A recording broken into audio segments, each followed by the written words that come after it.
Hello, everybody, and thank you for tuning in to the Liberty Report. With me today is Chris Rossini, the co-host. Chris, welcome to the program. Great to be with you. Thank you, Dr. Paul. Very good. Recently, Chris, we all have noticed that there's been a lot of attention, a lot of articles written about the modern monetary theory. Of course, we're interested in theory. Maybe there's something new and better than what we've had. But the people who like this modern theory, they can't stand commodities and they can't stand gold, so they want something new. And so it's this modern monetary theory. And it's a strange one, but quite frankly, I don't find much new in it because it's justifying the very system that we have. They've just changed the names a little bit, but they want to be a monopoly, they want to monetize debt, and all these different things. But I think there are a couple of reasons why they might be talking about that more, because there are so many articles. One is they have to deal with keeping the spending going and dealing with the debt, and so far the debt keeps exploding, and they have to figure out what's happening. I think they recognize that there is a danger in the debt, but there's probably some other reasons for this as well. Yes, and we hear that Ocasio-Cortez likes the modern monetary theory. And I'll tell you what, because she believes that it will fit with her Green New Deal. And that's really all we're dealing with. You know, politicians, they want to take what isn't theirs to take, and they want to spend what isn't theirs to spend. But they need some kind of intellectual backup, some justification. That's when the ivory tower comes in, and that's what Keynes did back when the New Deal was around, and it made him immortal because of it. So if you're in the ivory tower and you could somehow justify with all your charts and statistics why theft is good and why government should take what you have and give it to somebody else or vice versa, you know, it doesn't have to be true. It just has to be believable and sold. And if your idea, you could hit the jackpot. If your idea is chosen, you could get a column in the New York Times. You could be like a Keynes. So that's where the intellectual backup comes for these crazy government programs. Yeah, and I think they're in a way admitting that the problems that we talk about actually do exist, and they're coming up with a solution. And they worry about the fact that the people might not have enough money to pay their taxes. So this is designed so the people will have more money so that they can pay their taxes. And there's not enough savings, and it will provide more money for savings so the people can spend. So they believe that this system, which is just modification of what they've been doing, it will generate a way to pay for the debt, because I think it's being recognized that the debt is extreme and something has to be done about it. But it's interesting that the balance is not to be dealt with by the slightest notion that you have to cut anything. And I think that's what it's doing. It's the intellectuals. These are the intellectuals, the university professors writing about this stuff. And it's just a way to try to reassure the people, don't worry, we can handle this, and this is the way we can pay the taxes, we can give you what you want, deficits aren't harmful, and things will be okay. And in this theory as well, that if there's any unemployment, you just generate more money, which is part of what we do now. We temporarily give the economy a boost, then we have to put up with the downturns. But I think they're in a way endorsing this whole notion. This time is different, because things are held together reasonably well right now. If the unemployment statistics are correct, the stock market is healthy, and they're saying, well, this is golden. We'll have to be a little careful with the debt. We'll take care of that, but this time it's different. Of course, if you understand Austrian economics, this time is not different, and if it's been a little bit more prolonged and the bubble's a little bit bigger, it just means that in a short period of time, we'll probably see a decrease in the prosperity that will have to make the corrections made by all this excessive debt that has already been created. Right, and there really isn't anything different here, or very little different, because the same thing would occur. When you print money, people who receive that money first are the beneficiaries. If they printed money and everyone got an equal amount, there'd be no point to doing it. But the fact that the people who receive it first, they get to benefit because they go out into the marketplace at the current prices and they can bid up prices. So everyone else, people on fixed incomes, everyone else suffers because these people are marching into the economy with this new money and they're bidding up prices. So that's how you pay an inflation tax that Dr. Paul has mentioned. Now, these MMTers, from what I understand, they're going to do this, but if they think inflation is too high, they're going to stop. Right, like government, they can't stop going into debt. They're at 22 trillion. They're going to stop going into inflation, but they're going to stop the inflation by raising taxes on people.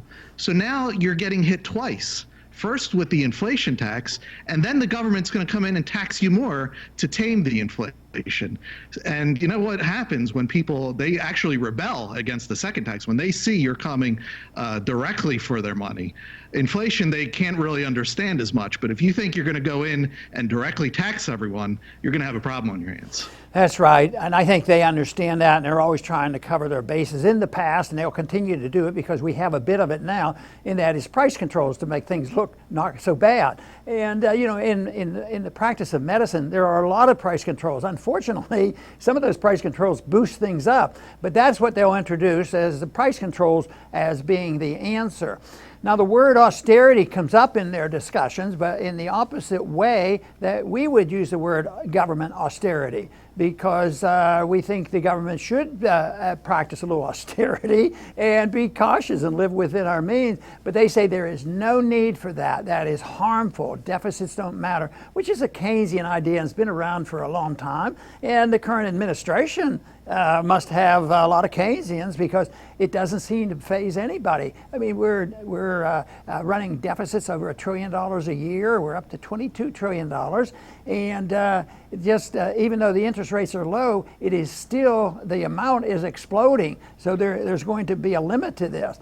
Chris, there was a thing that happened in my early career in politics that sort of I was reminded of.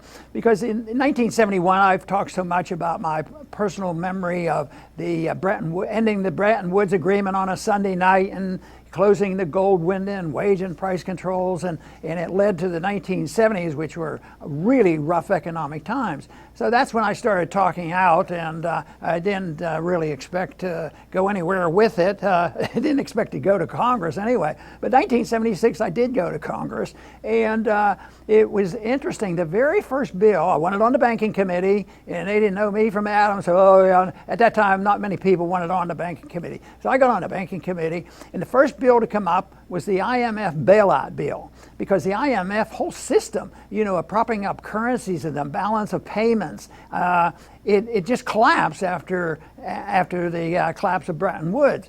And when I asked about why do we have to do this, they said, well, we have to update the law to coincide with what we're doing.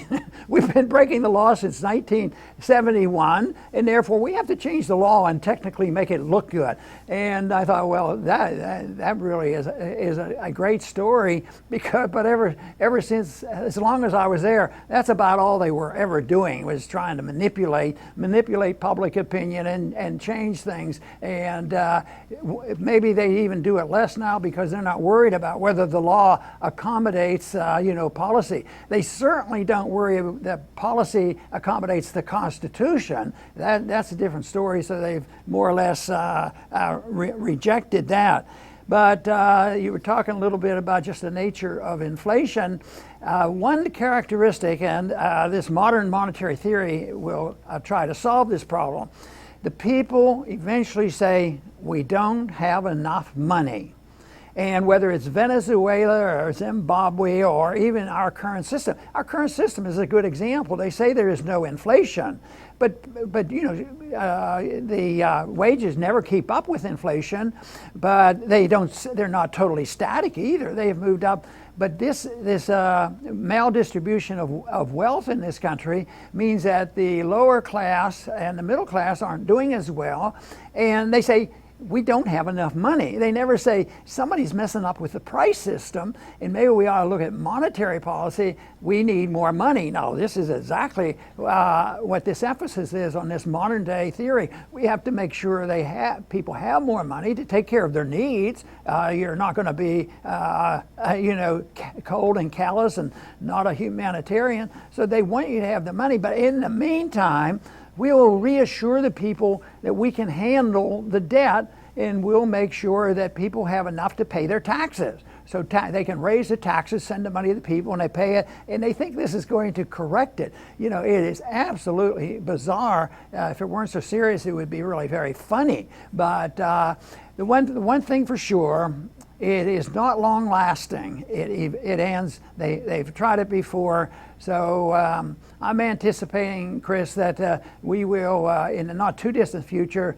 see the end of this type of program. And I predict also that the modern monetary policy will not help out very much.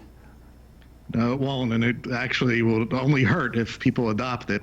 But we're trying to get the word out otherwise. You know, we've done probably over 1,000 Ron Paul Liberty reports, and you can go through every one of them, and you'll never find statistics and charts and stuff that's way over everyone's head trying to convince you of something. It's all about common sense. There are no formulas for micromanaging the economy. We just say you need sound money chosen by the marketplace.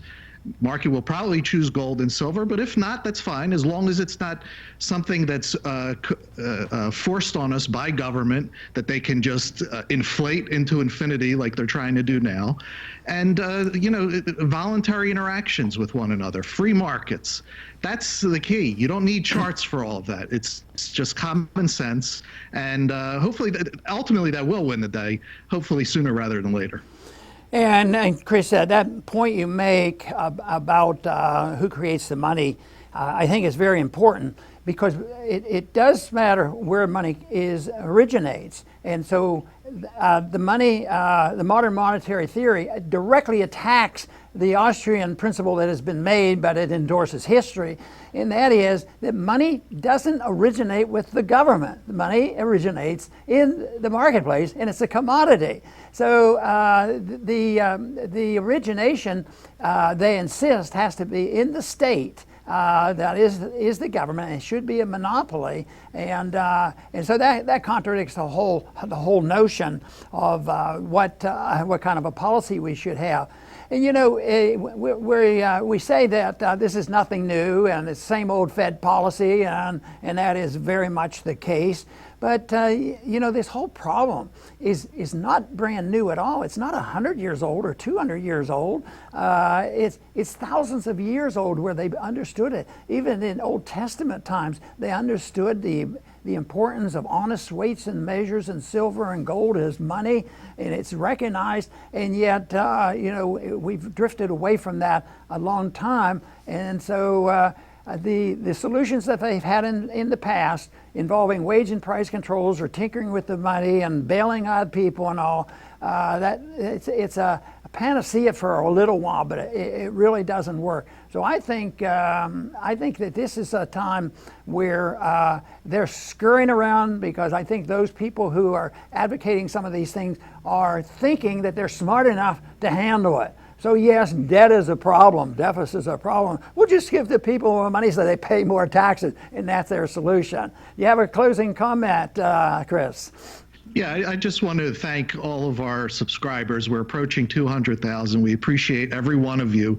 Please share our videos with people, because we're all in this together. This Green New Deal and MMT, it's coming for all of our wallets. But maybe we could head it off, and you could help out by sharing our videos. Thanks. Very good, and thank you, Chris. And I want to thank our viewers for tuning in today. This is a subject that I think is crucial.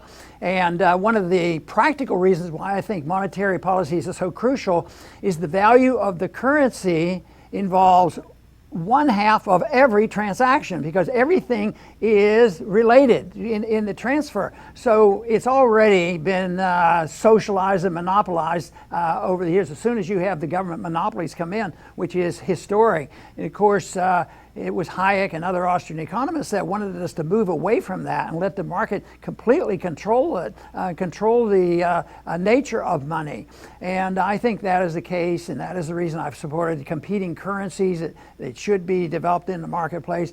But it is indeed a challenge to big government. It's a challenge to people who like deficits because they have a welfare warfare state to operate, and they don't want to be bothered by any restrictions. They believe in authoritarianism. They believe in protecting the banking system. They believe in central banking. All these things that contradicts the principles of liberty. Well, if we're indeed interested in having a society that emphasizes peace and prosperity and liberty, we will have sound money, because that is absolutely necessary, rather than having a fictitious type of monetary system. And there is no doubt the modern monetary theory won't work.